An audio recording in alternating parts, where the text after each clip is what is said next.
Hi, everyone. Harry here to talk about visas and the MAGA civil war with Elon Musk. Okay, so you've maybe seen this dust up, which is really quite colorful, and in which Elon Musk, especially, is acting like a third grade bully.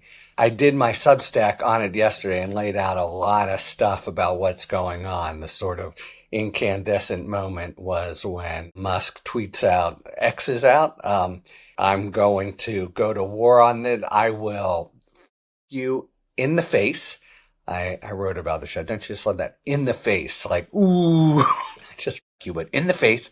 And because this is such an important issue, I will go to war on it. But what makes it an important issue turns out to be really illuminating of a fault line in MAGA and the Trump coalition itself. All right, so let me just set out what an H-1B visa is. It's a special program that was, I think, formalized in the Bush senior years, but it's 30 years or whatever, and it permits employers to bring over immigrants or people who aren't from the country because they can demonstrate that those folks have special technical skills and they can't, after a reasonable search, find a U.S.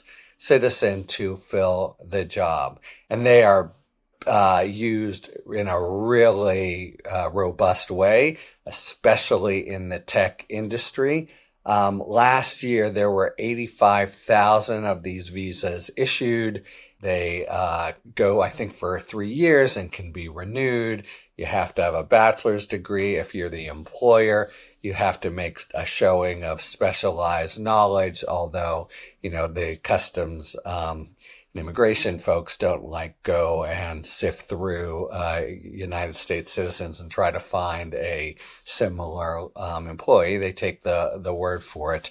But these have been really important for the growth of tech. In fact, when Trump, who now says he's always been for H-1B visas, but surprise, surprise, on his first term, he canceled them for a time, except for food industry workers.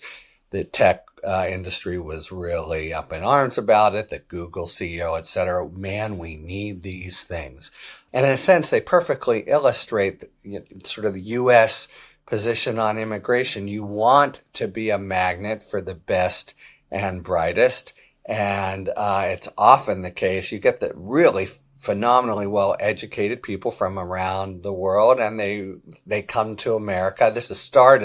The controversy started because Trump said he would appoint a sort of Silicon Valley a stalwart from India who came over actually not on an H-1B visa, on an intra-company transfer. He was from Microsoft. But that's what started the whole focus and got the MAGA folks up in arms, because from the MAGA point of view, hey, we don't like immigrants. We're against immigrants. This was the whole reason we voted for you. And yeah, so maybe these are hoity-toity immigrants who serve big-time jobs, but they're taking jobs away from Americans. And we're making America great again. And why are you taking jobs away from Americans, Trump? Now, on the other side, you have Musk. It's the perfect kind of exposition of the fissure between the billionaire types and the kind of non-college educated, especially white folks in red states, that together amalgamate the Trump coalition, but they're really not naturally allied, and they kind of come apart under this sort of pressure. So it really, I think, exposes future kind of conflicts between the moneyed interests, the billionaires who supported Trump. Why? Well, they thought he might win, and they didn't, like everyone else on the Republican side, they don't care that he's a dope, and they thought he might win, and he would then engage in deregulation and lower taxes for the wealthy. And then you have the whole non-college educated folks who Trump persuades, your jobs are being taken away. Who? By these mean, nasty immigrants. So now the mean, nasty immigrants that Trump will still be keeping from the shores or deporting, studies show they actually commit crimes at far lower rates than U.S. citizens. But Trump has sold the MAGA folks a bill of goods. But that bill of goods is basically that immigrants are coming in and committing murders. That's like a infinitesimal. That's a total basically canard. Complete bogus claim. He has murderers, hordes of them flooding over the borders, etc. And they're taking your jobs away, and the Democrats are loving them, and that's why things are so bad, and vote for me and make America great again.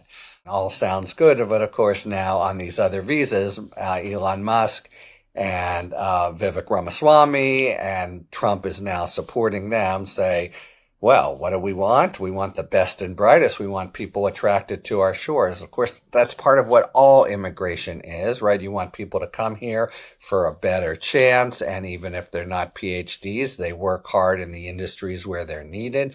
Often their children then go on to higher education and be integrated into American society. That's the whole immigration story that Trump has succeeded in completely blinding his MAGA base to, because they're the other, as it were, who are the object of resentment. So first, this is really interesting just in terms of the Musk, Ramaswamy business elite types versus everyone else. Steve Bannon is hanging with the MAGA types, as are a woman named Laura Loomer, and they're basically saying, what the hell? This is the reason I supported you. I don't want more immigrants. I want Americans having these jobs.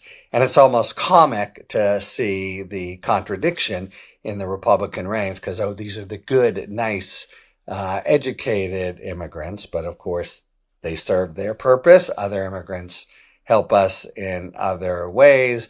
But this really sort of drives home the whole kind of nastiness and basic deception that drives the general anti-immigrant sentiment that was maybe the number one plank in Trump's campaign, right? You had to notice, like during the debate with Harris, whenever he's off balance, just murderous immigrants crossing the border. And by the way, when we're talking about murderous immigrants, these nice H-1B immigrants, there's plenty of stories, including Lev Parnas. You remember that name? I won't go over the whole thing, but he figures in with Trump's first impeachment, who come over on H-1B visas and proceed to commit serious crimes. We've got that problem there too. But those, the Musks of the world ignore, because they want these powerhouse folks from other countries to come to the United States.